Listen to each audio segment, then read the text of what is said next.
Inside. The roof of Special Circumstances had looked flat and featureless from way up on top of the hill, but standing on it, Tally could see air vents, antennae, maintenance hatchways, and of course the big circular door that the hover cars had come through, now closed.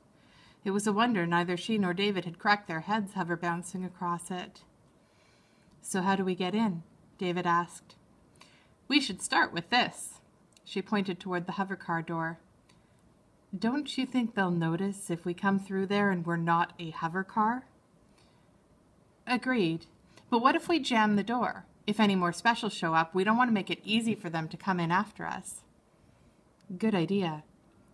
David searched through his knapsack, bringing out what looked like a tube of hair gel. He squeezed out white goo along the edges of the door, careful not to let any touch his fingers. "What's that?" "Glue, the nano kind. You can stick your shoes to the ceiling with this stuff and hang upside down." Tally's eyes widened.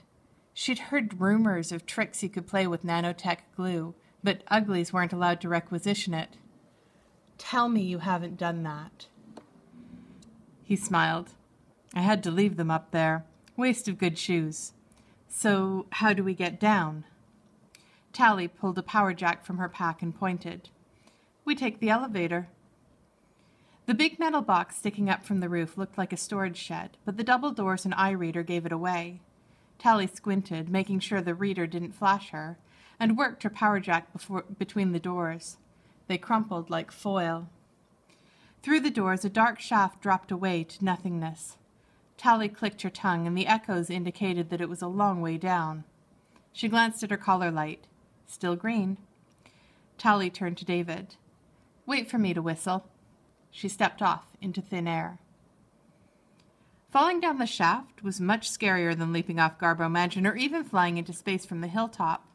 The darkness offered no clue how deep the shaft was, and it felt to Tally as if she might fall forever.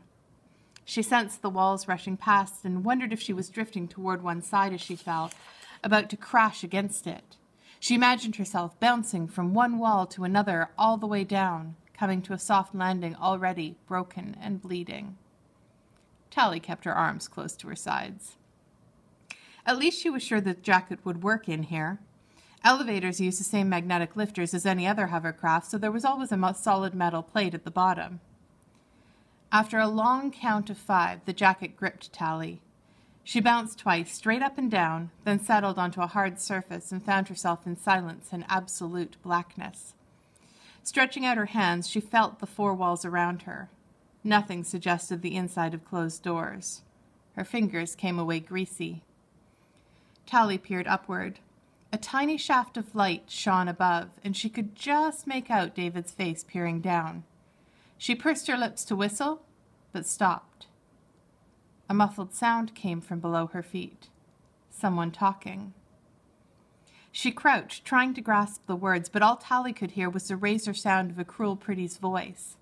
The mocking tone reminded her of Dr. Cable. Without warning, the floor dropped out from under her. Tally struggled to keep her footing. When the elevator stopped again, one of her ankles twisted painfully under her weight, but she managed not to fall. The sound below her faded.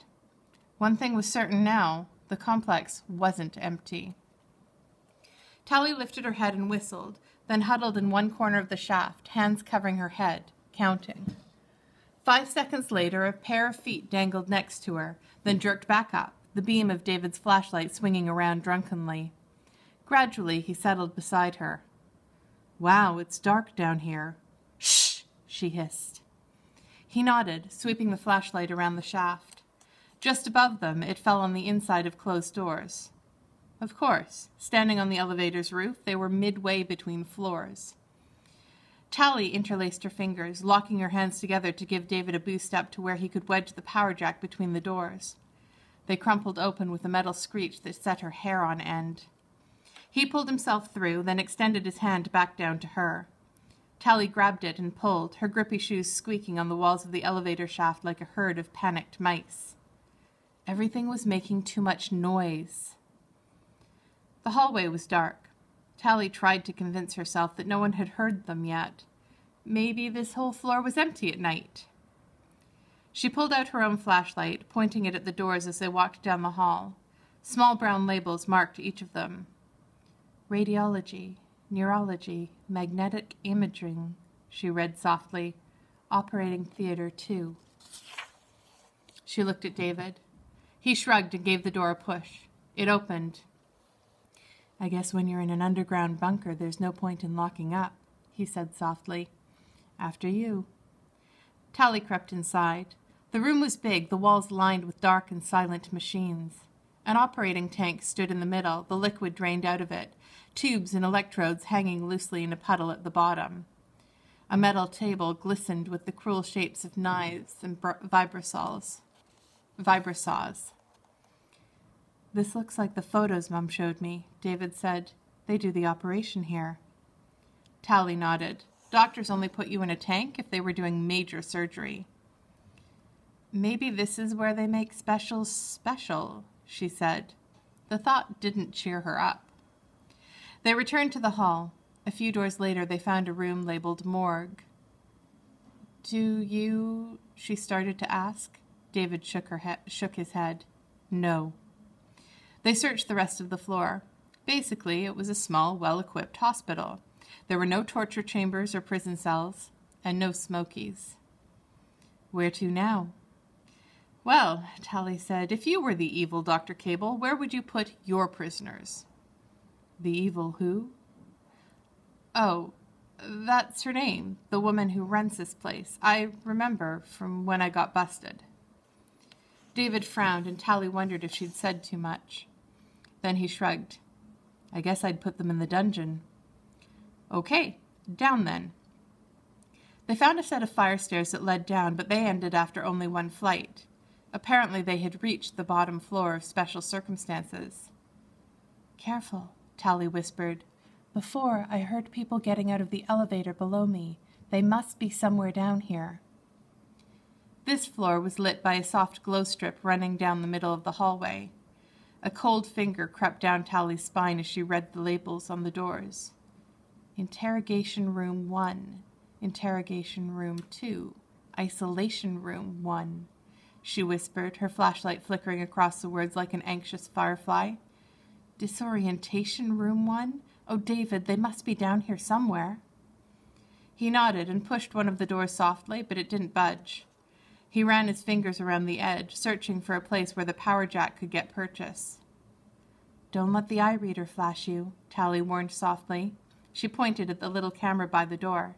If it thinks it sees an eye, it'll read your iris and check with the big computer. It won't have any record of me. And that will freak it out totally. Just don't get too close. It's automatic. Okay, David said, nodding. These doors are too smooth anyway. No place to fit a jack in. Let's keep looking. Farther down the hall, a label caught Tally's eye. Long-term detention, she whispered. The door had a long expanse of blank wall on either side, as if the room behind it was bigger than the others. She put her ear to it, listening for any hint of sound. She heard a familiar voice. It was coming closer. David, she hissed, pulling away from the door and throwing herself against the wall. David looked around frantically for a place to hide. Both of them were in plain view. The door slid open, and Dr. Cable's malevolent voice poured out. You're simply not trying hard enough. You just have to convince her that... Dr. Cable? Tally said.